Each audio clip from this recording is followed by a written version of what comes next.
보궐선거가요, 서울교육감 빼놓고는 2대2로 끝났습니다. 원래 서울교육감이야 이 정서상으로 야권이 단일화되면 거의 유리하고, 이번에도 보면 강남 3구하고 용산 빼놓고는 야권이 다 이겼어요. 그런데 불과 23.5%가 투표했다. 사실 대변성도 없다고 봅니다. 그래서 저것은 내가 어제 말씀한 대로 저런 선거한다고 535억을 쓸 게 아니라 교육감 선거와 지자체 선거는 폐지해야 된다. 저는 그렇게 생각합니다. 한국에는 안 맞는 부분이다, 이렇게 보고 있고요.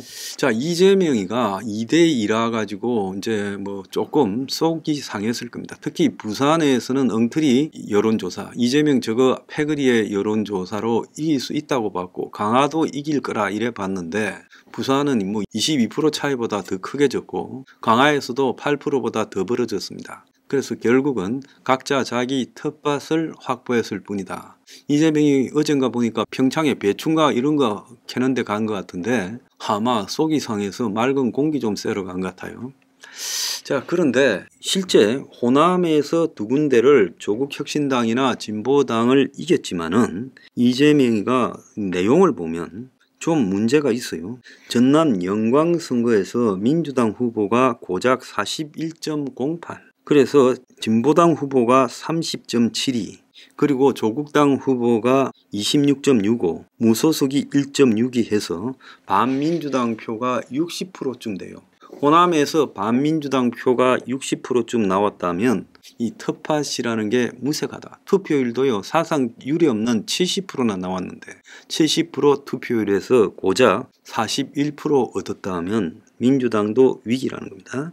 자, 조국당도 마찬가지고요. 진보당한테 졌으니 할 말이 뭐 있겠습니까? 곡성 군수도요, 민주당이 됐는데 55.26%예요. 그래서 조국당이 35.85를 기록했고, 무소속이 한 명이 5.39, 국민의힘 후보가 3.48이에요. 그래서 이 곡성에서도 55%밖에 안 됐습니다. 한마디로 영광에서 41%, 곡성에서 55%. 그러니까 민주당이 합쳐서 50%도 넘지 못했다는 겁니다. 그러니까 호남에서 절반도 얻지 못했다라는 부분이 이재명의 확장성에 대해서 문제가 있고, 호남에서 이재명에게 대해서 비토가 일정하게 존재한다는 것을 보여줬지요. 보수가 스스로 자멸하고 있고 내부 집싸움이 벌어지고 연일 명태균의 폭로가 터지는데, 조국하고 이재명이가 단일화해서 금정구청 선거에 나섰지만은 거기서 22%도 넘게 져버렸어요.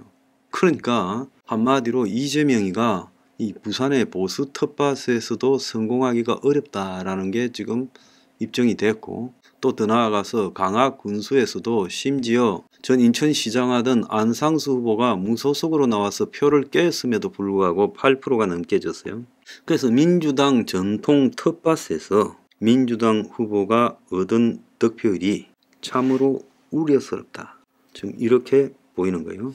그래서 지금같이 광범위하게 대통령에 대한 비판 분위기가 형성돼 있고 여권에 대한 비토가 되어 있음에도 불구하고 각자 자기 텃밭은 여야가 챙기는 쪽으로 나왔어요. 자, 이것은 이재명이 자기 말대로 야권을 다 통합해서, 그래서 지금 아주 7, 80%의 국민을 지지를 받으면서 윤석열을 탄핵시키려고 한다라는 부분에 상당한 혼란을 보여주는 것이다 라고 봐야 됩니다.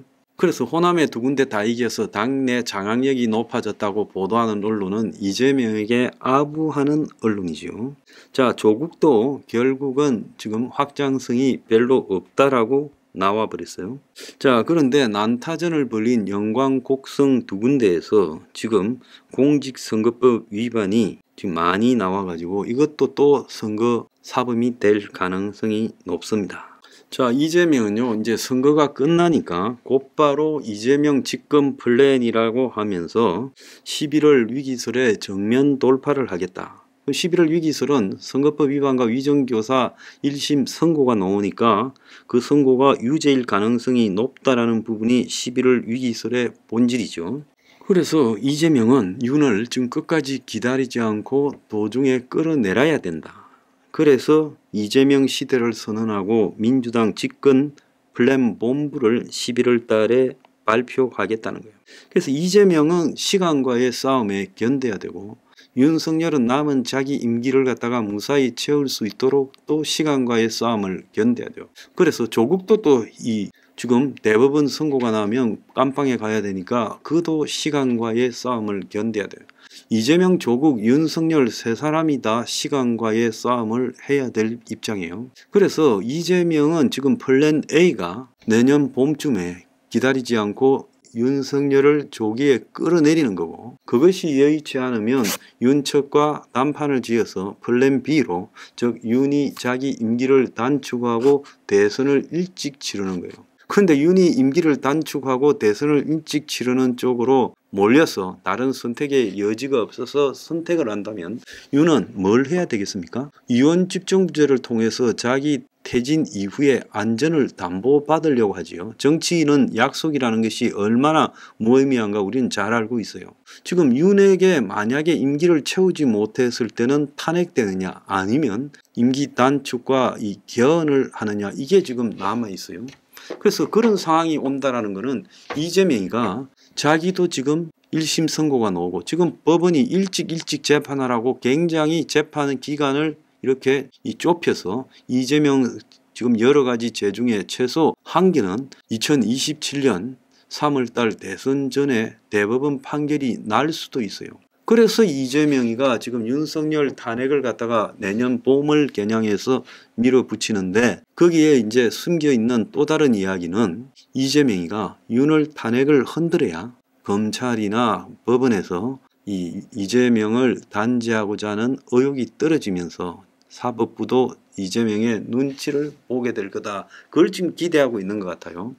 자, 윤 쪽은 반대로 이재명이 1심 선고가 나오면 지금 문재인 쪽에 여러 덜미를 잡아놓고, 전 처벌하려고 그런다고 절대 생각 안 합니다. 이스트 항공에 북한 갔다 온 문제를 가지고 또 조사하고 있는데요. 문재인에 대해서 전부 조사만 하지 결론이 안 나잖아요. 그래서 윤은 이재명하고는 여러 가지로 거래가 어렵지만 문하고는 또 가능할 수도 있다고 보고, 여러 가지 덜미를 잡아놔야 딜이 될 수 있다라는 그 만약의 수도 생각하고 있다고 봐요. 그래서 이재명이가 11월 달에 유죄 선고가 지금 2개 다 나오게 되면 이재명이 힘이 빠질 거다라고 보고 있지만은, 또 현실은요, 그렇기보다는 이제 총 2방 맞았는데 이 멧돼지가 죽지 않고 이제 치명타가 아니라고 생각하고 그냥 들이받고 여기저기 날뛰는 현상이 벌어질 수 있다. 이재명이가 그런 쪽으로 갈 가능성이 더 커요. 자, 그렇게 될 때 윤은 안전할까에 대해서 지금 여러 가지 우려가 있어요. 자, 맹태균이 전에 최재형 목사 건이나 이명수 건 정도는요, 어쨌든 버티면 견딜 수 있었는데, 지금 맹태균이 녹취를 검찰이 4,000개를 들여다보고 있다고 그러지 않습니까? 자, 그래서 도대체 얼마나 폭발적인 게 있는가, 그런 거를 다 판단한 다음에 너무 폭발적이면 아마 맹태균을 구속을 못 할 겁니다. 어떤 행태로든 수습을 해보려고 하겠지만 이미 맹태균이는 좌파 언론과 민주당과 거래를 했을 가능성이 저는 매우 높다고 보고 있습니다. 자, 그렇기 때문에 이 문제에 대해서 윤 쪽은 맹태균의 1일 1폭로, 살라미 폭로에 대해서 폭로가 나오면 그냥 방어하고 이러는데, 누가 대통령인지 모르겠어요. 맹태균이가 대통령 같고 용산이 지금 맹태균이 같다는 거예요. 기가 찬 일이죠. 그래서 이런 상태로 버텨가지고 사태가 어떻게 수습될까? 아니, 갈수록 상황이 더 악화될 거고, 지금도 여론조사를 조작하고 그 경비를요, 시의원 같은 이런 사람들 선거를 컨설팅 해주고 넌 돈을 여론조사 비용으로 땜빵했다, 이런 소리가 지금 폭로되어 나오고 있고, 또 그 조작한 내용과 돈을 주지 않은 내용, 이런 것들이 윤한테 보고됐다면 어떻게 될까? 또 맹태균이 김영선 공천에 대해서 지난 2022년 보궐선거에서 당시 지가 힘이 있을 때니까 윤 측에 이야기를 해서 받아냈다면 어떻게 될까? 이런 것들이 이제 서서히 사법 단계로 접어들고 있는 문제가 있다는 거예요. 그런데 윤이 지금 빨리 맹태균을 긴급체포 구속을 시키고, 자, 맹태균이는 지금 범죄가 한두 개가 아니잖아요. 여론 조작하면서 돈 받아 뜯어먹고, 국회의원 공천 주고 돈 받아 뜯어먹고, 자, 아주 악질이죠. 그래서 구속을 시켜놓고 그 다음에 이제 오는 문제들을 하나씩 감당할 수밖에 없는 거예요. 근데 지금 그렇게도 못하고 있잖아요. 자, 그런데 이재명이도 지금 만만치 않은 어려움이 또 나오고 있어요.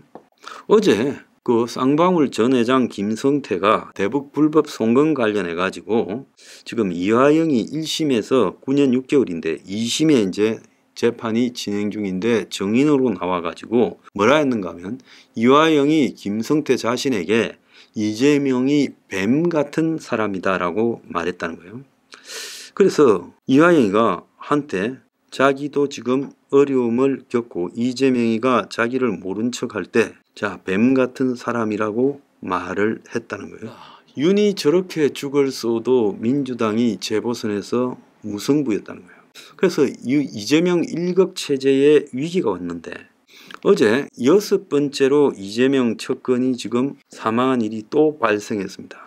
그래서 이번에 이 죽은 사람은 한때 이낙연 측의 비방을 주도했던 사람이에요. 경선 당시요. 2021년 민주당 대선 후보 경선 당시에. 그런데 이 사람은 전 경기도 유관기관의 고위 간부였다. 자, 경기교통연수원 간부였는데 이 사람이 강원도 고성 간성읍 봉우리 인근 해변에서 물에 빠져 숨진 채로 지난 10일 정오께 발견됐다는 거예요. 10일 정오에 발견됐는데 언론 보도는요 15일부터 나오고 있어요. 그래서 속초해양경찰에 따르면 10일 정오에 이 사람이 물에 빠져 숨진 채 떠올란 모양이에요. 해변에서.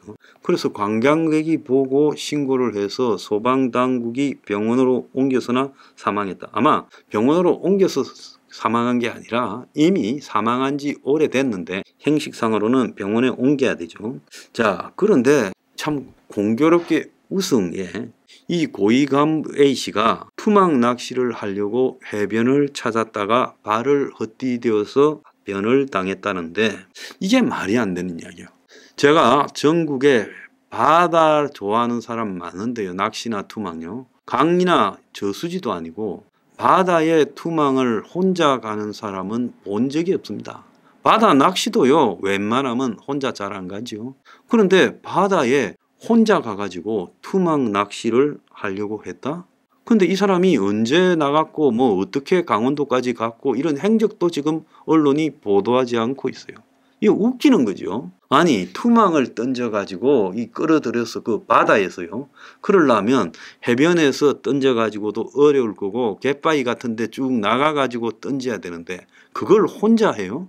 여러분은 믿기십니까? 그래서 발을 헛디뎠다. 발을 헛디뎠다 하면 갯바위 아니겠어요? 방조제나? 그래서 이게 말이 안 된다는 거예요.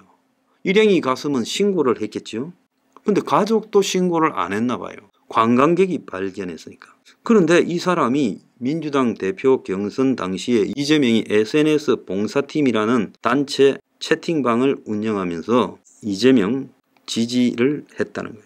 그래서 이 이낙연 측이 불법 선거운동을 한 사람으로 규정하고 이재명 측에 단독이냐 조직적인 개입이냐 이재명하고 무슨 관계냐고 물었는데 자, 한 시민단체가 이 사람을 고발도 했는데 문재인 정권의 경찰로부터 혐의 없음 처분을 받았다는 거예요.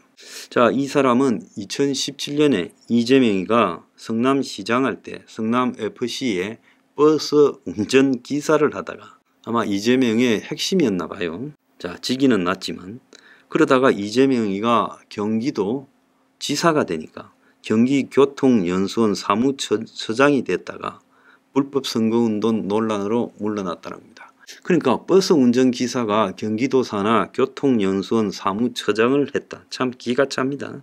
그래서 이재명이 주변에서 너무 많이 죽어나간다. 지금 6번째죠. 자, 이 부분이 지금 말이 되느냐. 유한기, 김문기 그리고 이병철 씨라고 이재명을 고발했던 시민단체 대표 이재명 측근 배소연의 동거남이었던 정부사 출신인가 하는 군인 출신 김씨, 김옥현인가 그렇죠. 그리고 성남FC로 이제 조사를 받던 이재명 전 비서실장 전형수. 지금 이렇게 다섯에다가 지금 이번에 하나 더 사망을 했다는 겁니다. 근데 언론이요. 저렇게 명태균에 대해서는 낱낱이 보도하면서 이재명 주변의 죽음에 대해서는 침묵하고 있다. 이것도 말이 안 되는 부분이라고 보고 있습니다.